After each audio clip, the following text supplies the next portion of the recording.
Hey, how is everyone tonight? Welcome to Wellness Wednesday. I hope you guys have had a wonderful day. And I've been really excited to share this topic with you because it just comes up so often. And we're going to get into it shortly. I do want to make sure that everybody is getting on. We did have another little bit of a connection issue again today, but we've made it. So give me just a moment, make sure that everyone can hear me and see me okay. Uh, looks like, okay, good deal. If you can hear me, give me a thumbs up on the chat,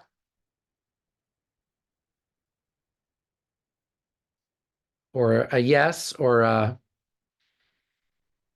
okay, I think we're good. I think we're good. All right.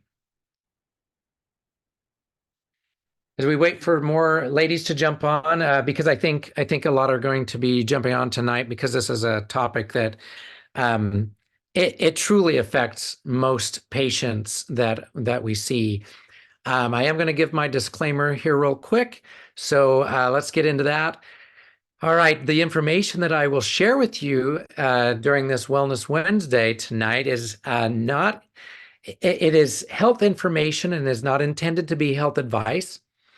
Do not start taking, stop taking, or change the way you're taking any of your medications. And if you feel like you should, please consult first with your prescribing practitioner to help you do so. And uh, by attending this Wellness Wednesday, this does not establish a doctor-patient relationship. So there you have it. There's our obligatory disclaimer. Now, while we're waiting for everybody to jump on, I do want to give a quick plug for the masterclass.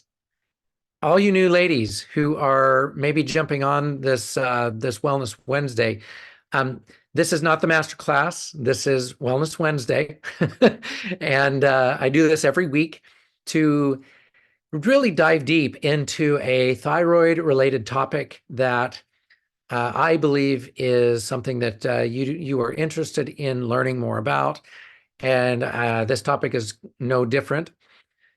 So the master class, and I'll talk a little bit more about it later, is going to be held in just over a week. Man, time's flying by, and it's coming up. The 10th through the 14th will be uh, meeting right here, same place, right here in the group at 7 p.m. Mountain Time, 6 Pacific, 8 Central Time. So a little bit different than tonight's meeting. And we will be going every night at that same time. So put it on your calendars and get ready to learn. Okay, new materials coming your way. And I'm excited, super excited to share that information with you. All right, so we are going to be talking tonight about adrenal fatigue, or really what is this? What is going on with our adrenals? So we are going to be discussing some things that some things there. Okay. So let me just 1 second. Let me make sure this is okay. So first of all, what are our adrenal glands? If you don't know, they're those little hat-shaped glands that sit right on top of the kidneys. Sometimes they're called suprarenal glands. Um, and they do so much for us. They, you know, we know they help us manage stress. They help us with energy. They help us with um, I I don't want to give away everything just yet, but they are super important for brain function and sleep function and blood sugars and so many things. All right. So when we talk about adrenal fatigue, what is adrenal fatigue? And it's a term used by mostly used by alternative health practitioners to explain tiredness and other symptoms that they're thought to be due to chronic long-term exposure to, say, just stressful situations, stressful experiences um, that we have in our lives. However, it isn't a currently recognized medical diagnosis. In fact, many studies really have failed to prove that adrenal fatigue is a medical condition. Okay, well, that's great. We still know something's wrong. We still know something's going on. So there is a medical condition called adrenal insufficiency, also called Addison's disease.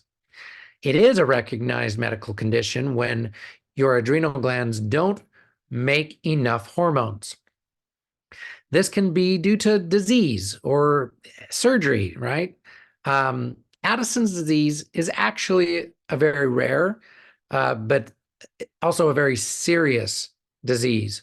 And it's, an example in history, you might recognize a high-profile individual by the name of John F. Kennedy, had this rare disease.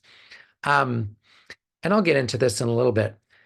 Some people think that adrenal fatigue is a mild form of adrenal insufficiency. All right, Addison's disease can be diagnosed, and now I'm talking about Addison's, so we're not diving into adrenal fatigue just yet. Addison's disease is, it can be diagnosed through blood tests that show low levels of adrenal hormones. And these tests are usually normal in people who are told they have adrenal fatigue.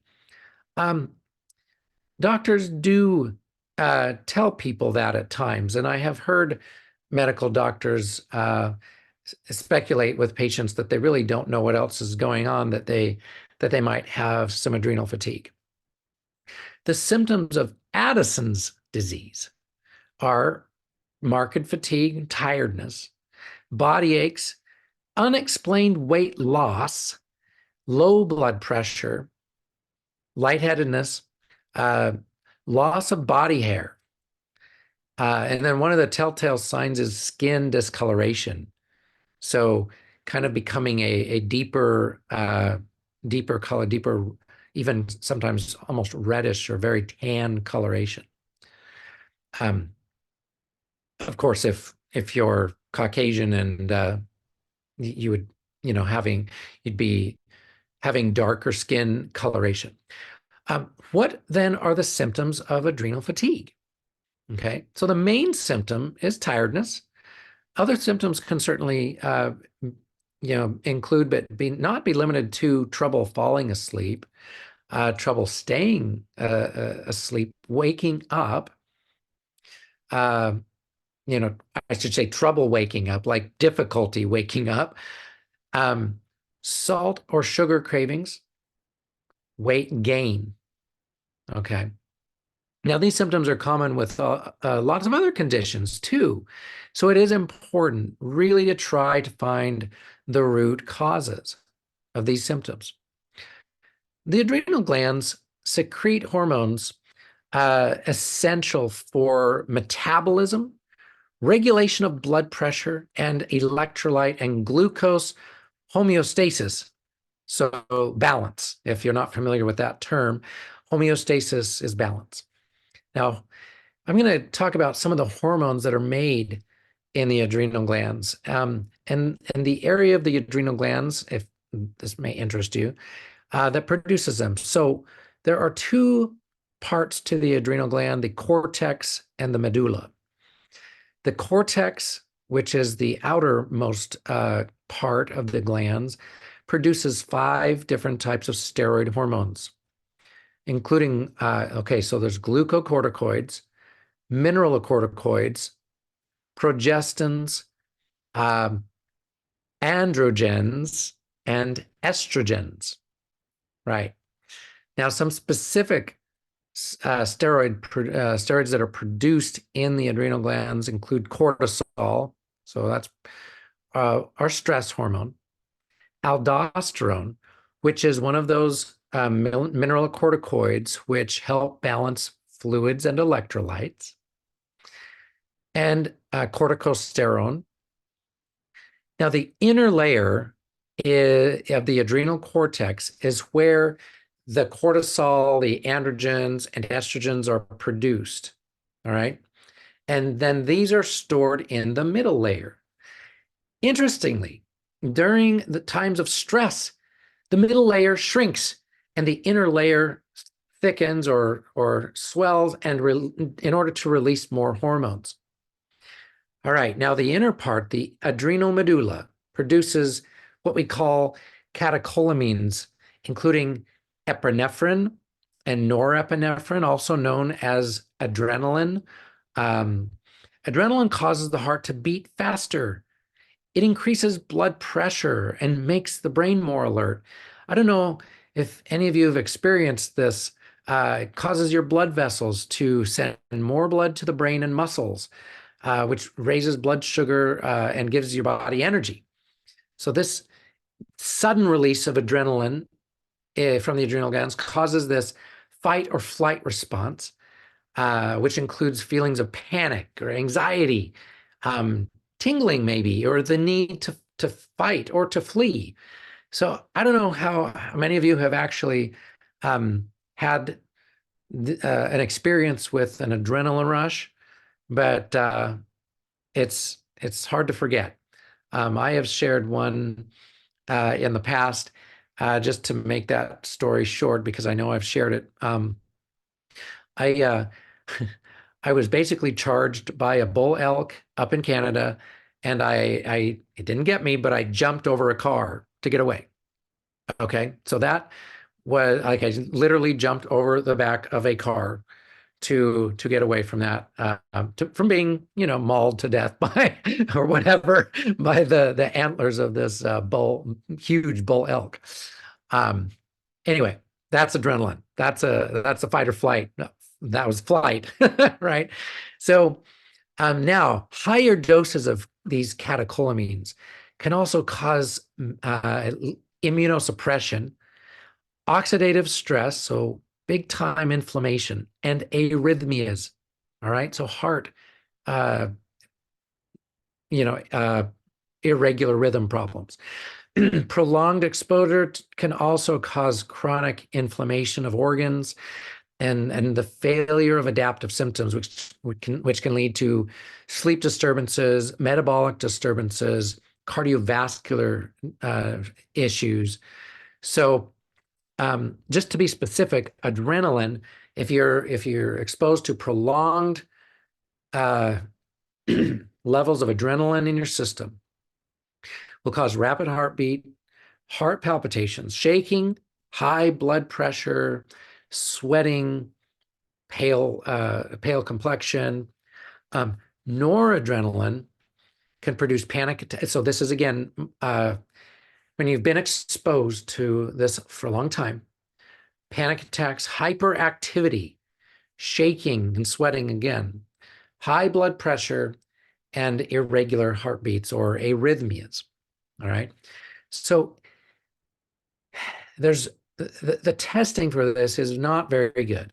So blood testing for these levels really isn't great. You can do it, but it's not reliable. So thinking about if you have some of these symptoms, it's not always your heart when you have palpitations. That's what I'm trying to say. It's not, doctors will just blame this on your heart. It's not, so high blood pressure. Do you have prolonged levels of these, we call them stress hormones, which is, again, it's not necessarily your heart that's the problem. It's the adrenal glands. It's prolonged exposure to stress. So I also want to then talk about what some of these hormones are specifically, other than epinephrine, norepinephrine. So aldosterone is really important for helping you balance your fluids and electrolytes. I was talking to a patient just yesterday who was experiencing puffiness in her hands and feet. And as we were showing her lab results and talking about her adrenal function, it was clear from the electrolyte abnormalities that she would not be making enough of these adrenal hormones that balance these electrolytes and fluids. This is what then causes this puffiness and swelling. So not making enough aldosterone, not making enough hydrocortisone to help regulate our electrolytes, which are sodium, potassium, chloride, and carbon dioxide, or bicarbonate. Those two are used interchangeably, bicarbonate and carbon dioxide. So what about DHEA? All right. We talk a lot about DHEA when we look over lab tests. We check it in the blood, we check it in saliva, and DHEA is super important, especially when you've gone into postmenopause, because your adrenal glands make these hormones for you to keep you at a normal level of estrogen, testosterone, progesterone. Yes, even after that, and I go into more detail about this. I may actually not go into as much detail in the masterclass about this. Let's go into detail here. So these hormones, you need to have a balanced level, no matter if you're cycling or if you're postmenopausal. They should almost be equal to if you're in postmenopause. They should almost be equal to the levels you had when you were cycling. You just didn't get the spikes to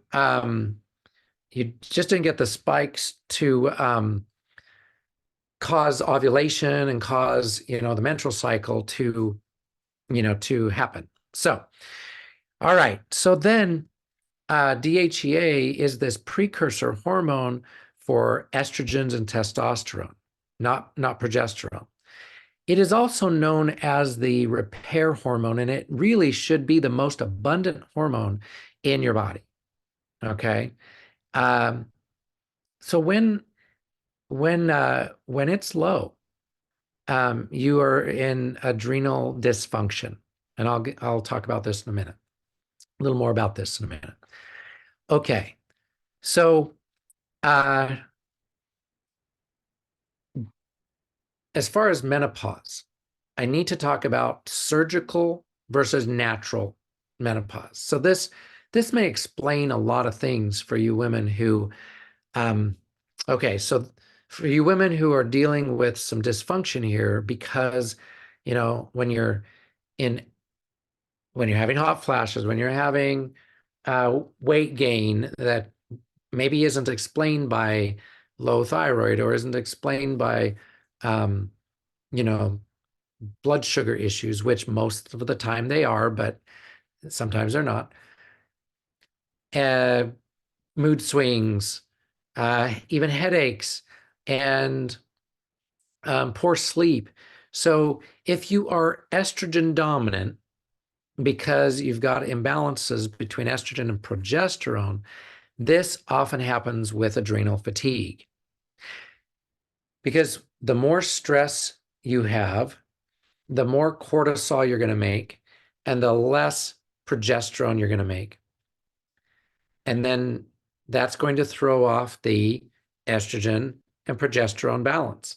And if you're higher in estrogen proportionally than progesterone, higher in estrogen versus progesterone, you could potentially have these symptoms: depression, anxiety, like I said before, mood swings, irritability, night sweats and hot flashes, poor sleep, and not just because of those, but just poor sleep without hot flashes or night sweats to wake you.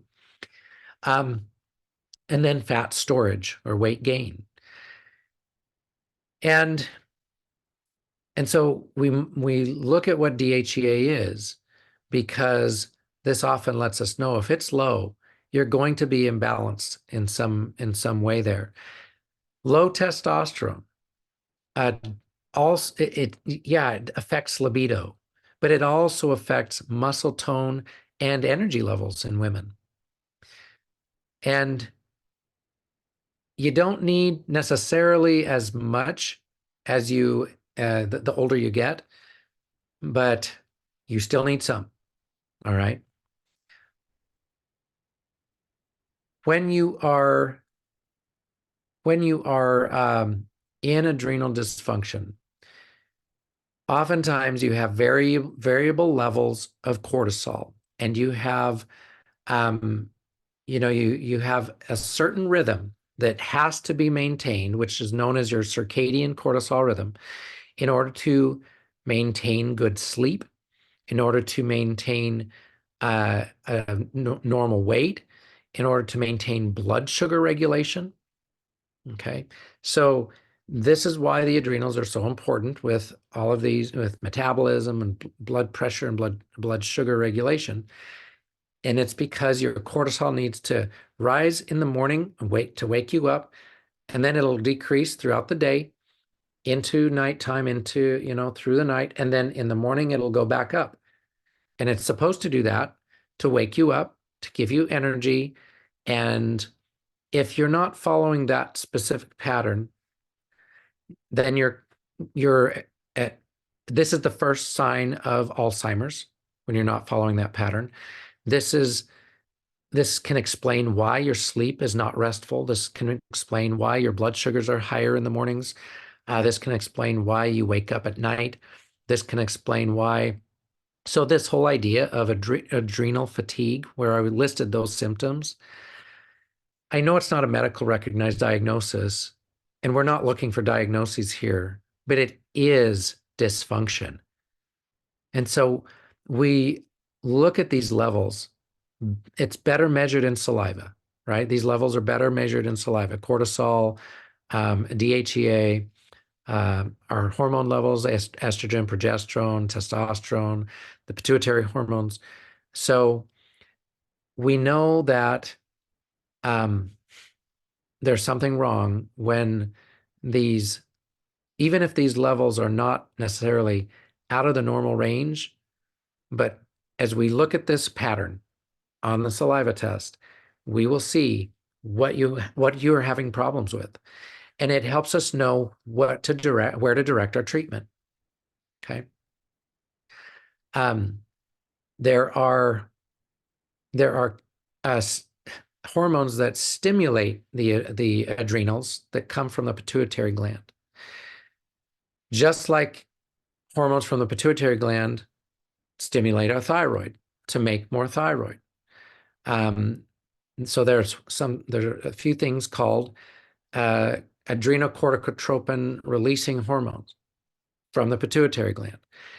And so some people can have problems with their pituitaries, and that will lead to adrenal dysfunction because they're not getting the proper input from the brain to the adrenal glands.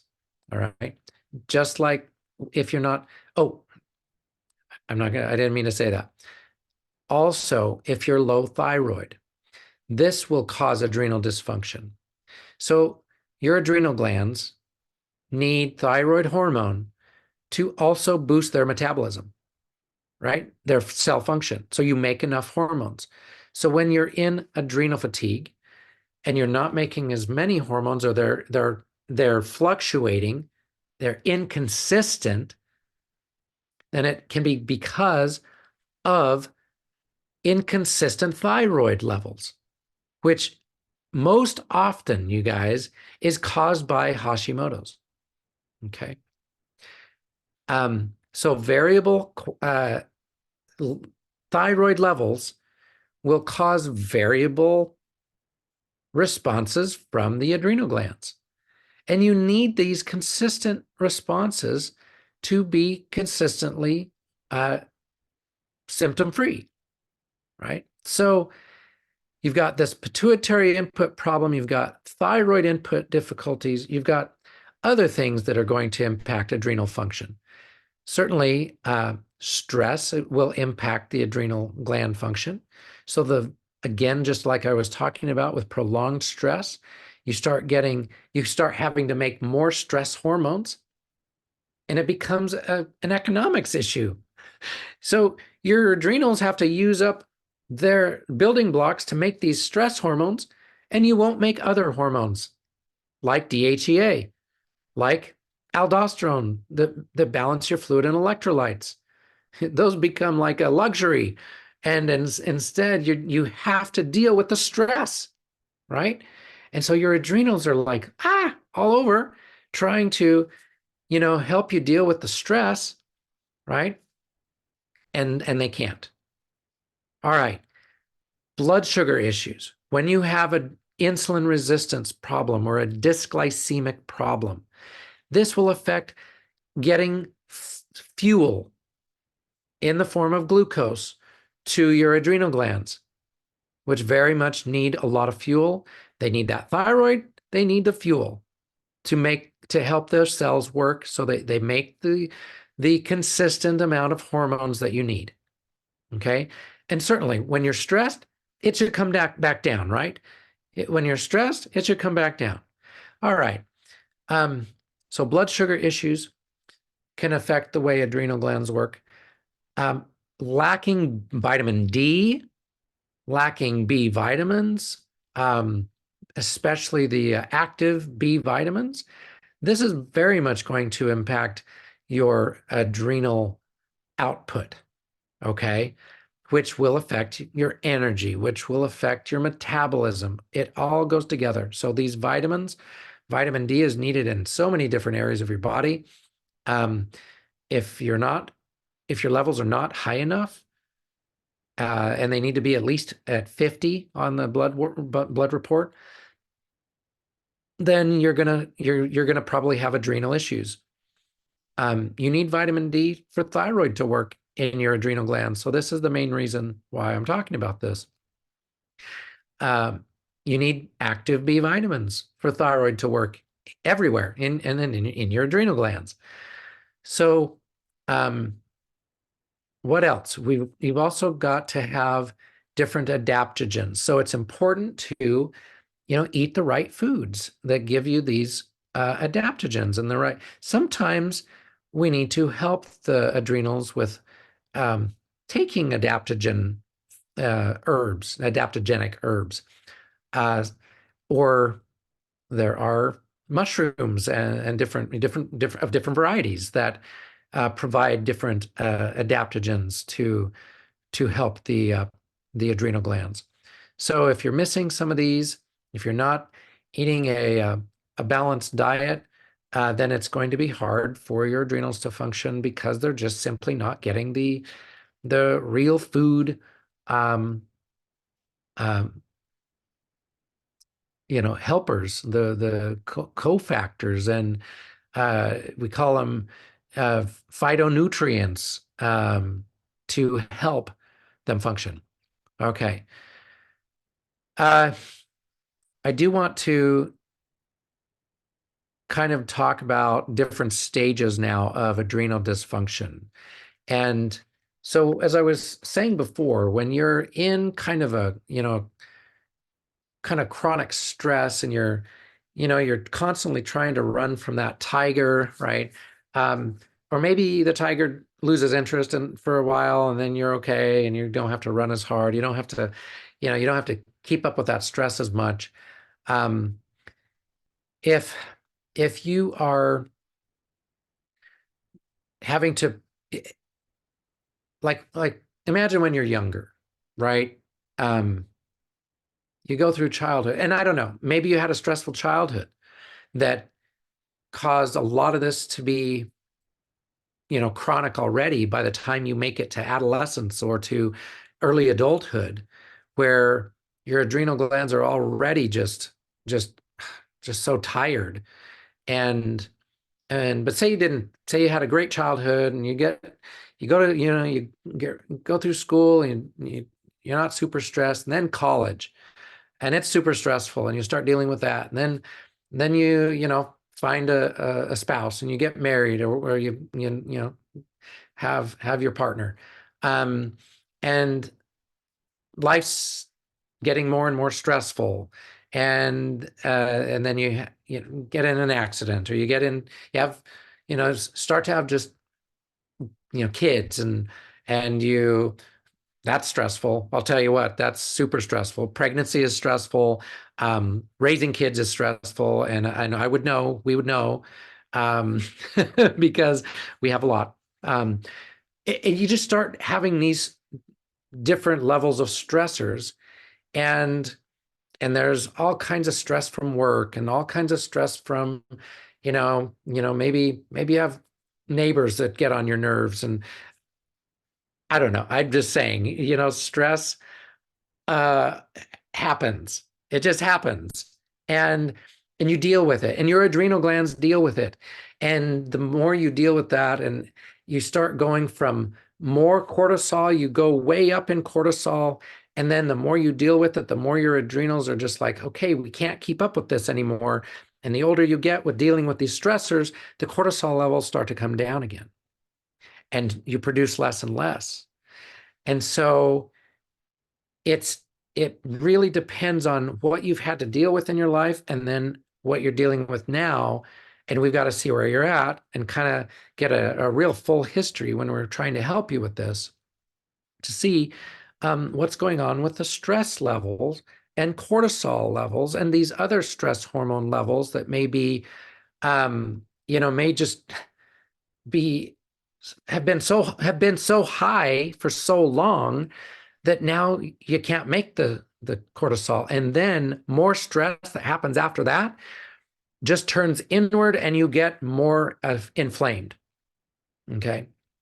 And again, when you're producing more of those stress hormones, you start to have these other problems, because your adrenals are not making enough of the fluid balancers, and you start getting lightheaded and dizzy. You start getting hangry.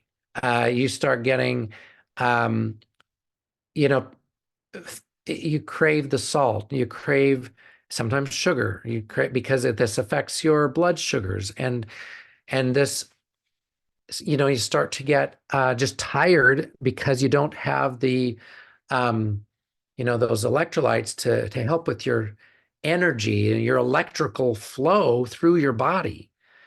Um, it's it's a real tricky thing to sometimes to unravel if you don't have any idea what's going on with these adrenals. Um, and then so you could even have you'll have varying levels of these hormones. Like I said, especially with the stress hormones, with DHEA, and your sex hormones that are being made in the postmenopause period, and they'll be in variable degrees of imbalance. Okay, and there's kind of a continuum, or a a kind of like timeline as you go through this. So, and it's important to kind of recognize where you're at, so that you can target treatment. So, most patients, most of you ladies that are dealing with these symptoms, have adrenal dysfunction. It is so rare that I find someone that just doesn't have some degree of adrenal dysfunction. Okay. It's just, we've got to look for it. I'm not trying to diagnose Addison's for you. That's not the point. We're looking for, where things are imbalanced. And the adrenals are a huge point of imbalance when it comes to a lot of the symptoms we have. Yes, it has all these different causes. We talked about that. We talked about low thyroid being a big deal, blood sugar issues being a big deal, right? And I will say that as we work with our patients, most are able to overcome this.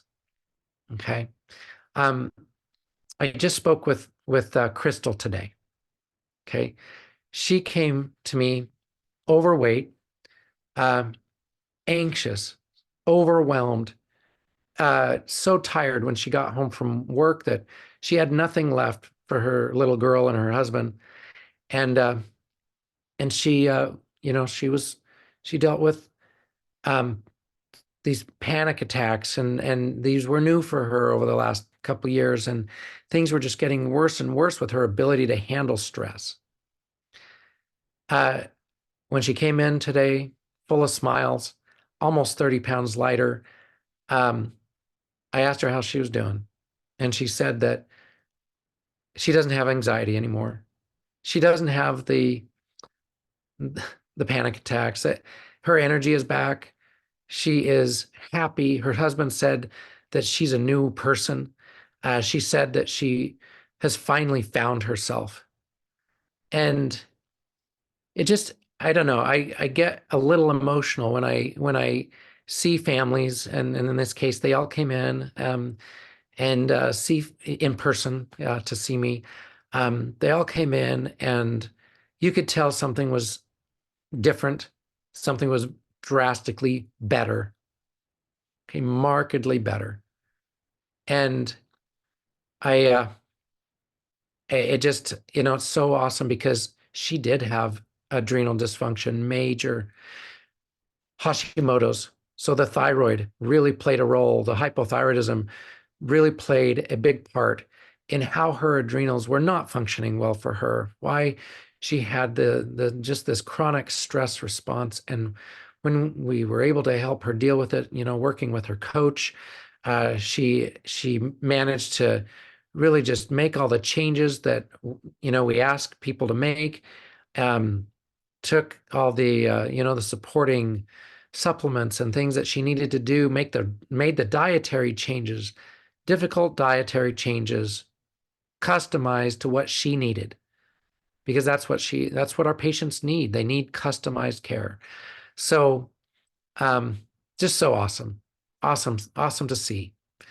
All right. So, and I could share hundreds of other stories, thousands of stories, but we'd be here all night, so we're not going to do that. Now, I understand from the comments that we do have some questions.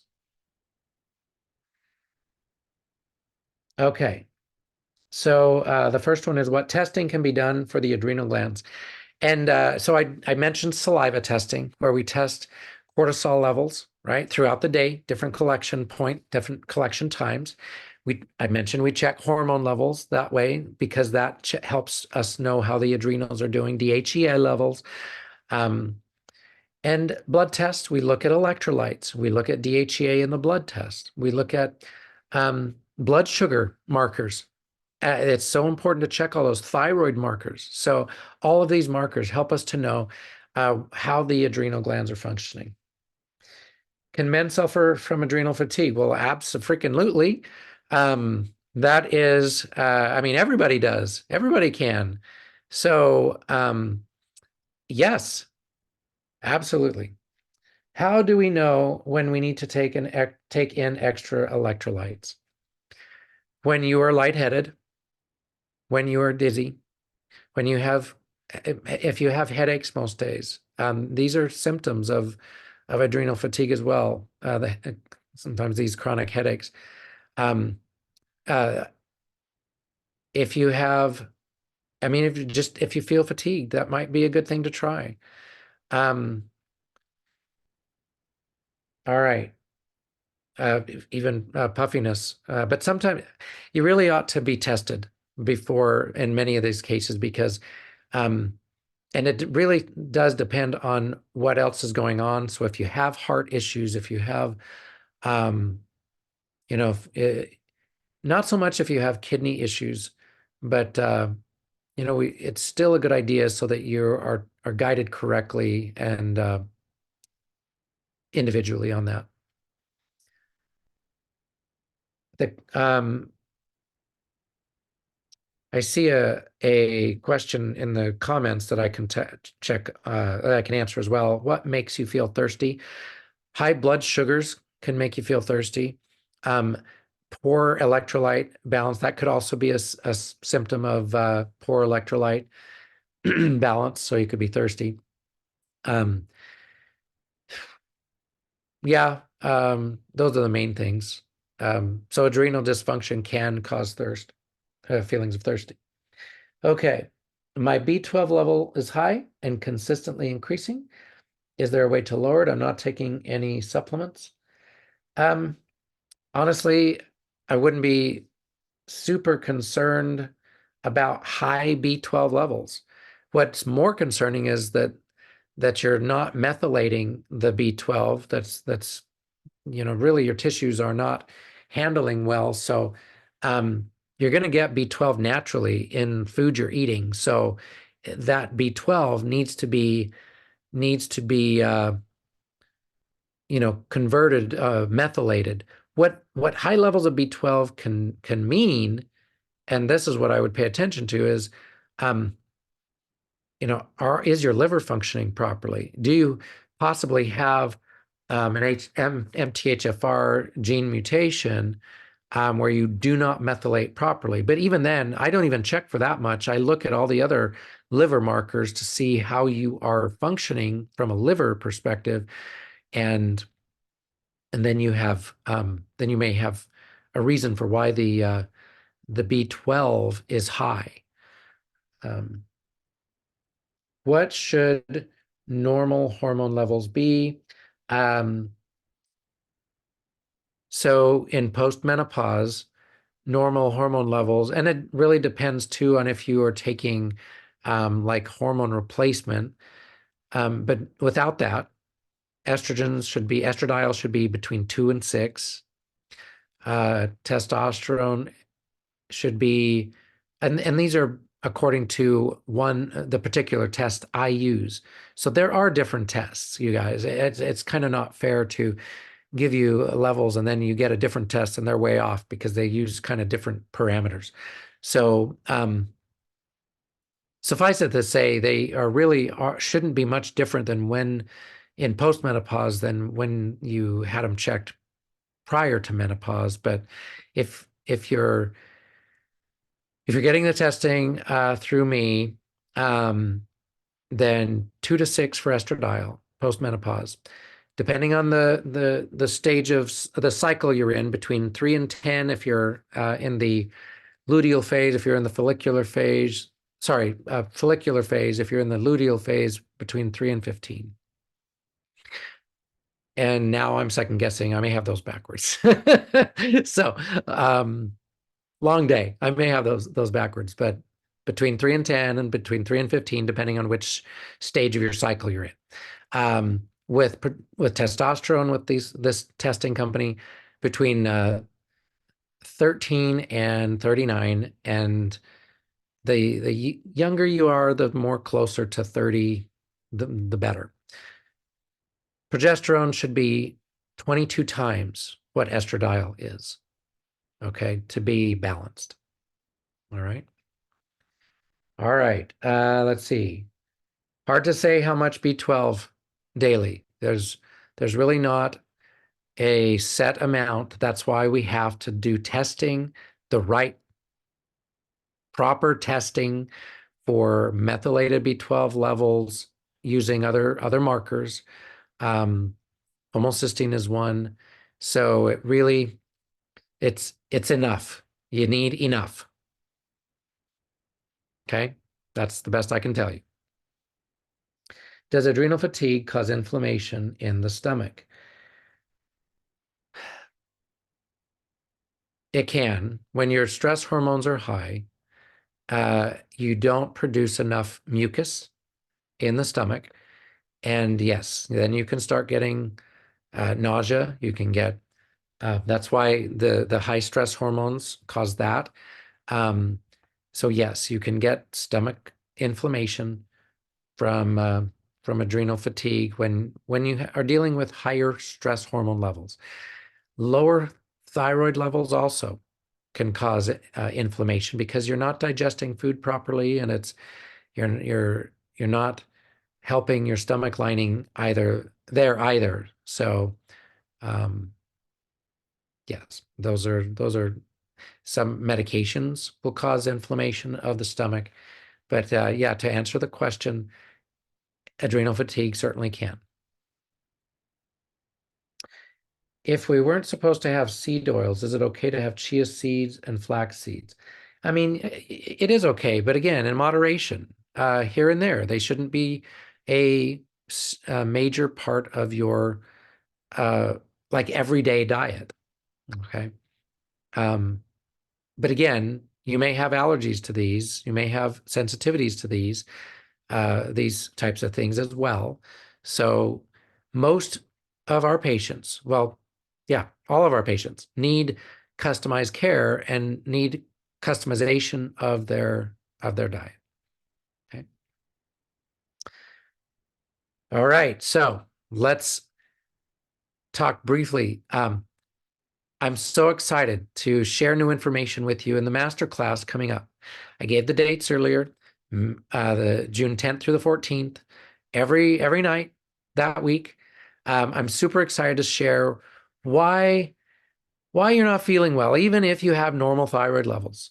All right, we're going to share the about the two hormones that are actually higher than low thyroid in causing weight dysfunction, weight gain, inability to lose weight, trouble losing and keeping it off. All right, we're going to talk about those two most important hormones and the role they play in that process. And I'm just excited to share with you why it's not in your head. I'll show you what comprehensive testing looks like. And when you get that comprehensive testing, why I'm telling you this, why you need to be believed, you need to be listened to, you need to, I know you've been your own advocate. You've had to become your own advocate. So you will learn in the class what these things mean and be well equipped to know what to do, what next steps to take. You'll learn to take what actionable steps you will need to take as I talk with you about my thyroid repair blueprint that has helped thousands of ladies, well, not just ladies, but patients, overcome their symptoms, reverse their symptoms, and get their lives back. So super excited to share this information with you. Please put it on your calendars. Put it in your, when it comes close, put reminders in your phone to, and tell your family members that you're going to be tied up for the week, right? Every evening, tell your family members that your health is your number one priority, and you are going to participate in this class that is going to be life-changing for you. And so you need to make sure they know that you are serious and that you need to invite them to watch with you. My goodness, invite your spouse. I don't care. I mean, I know it's for women only, but maybe they should know what you're learning because it might help them understand what you're going through. Okay. So it's up to you, of course. But I mean, goodness, this information is helpful for everyone. So get on there, come ready to learn, and I'll see you then. All right. Thank you for joining me tonight. Thanks for your questions, your interaction, and remember that you can still have hope. Please have hope. There are answers, and you still have the power to heal. All right. Take care, everyone, and have a wonderful evening.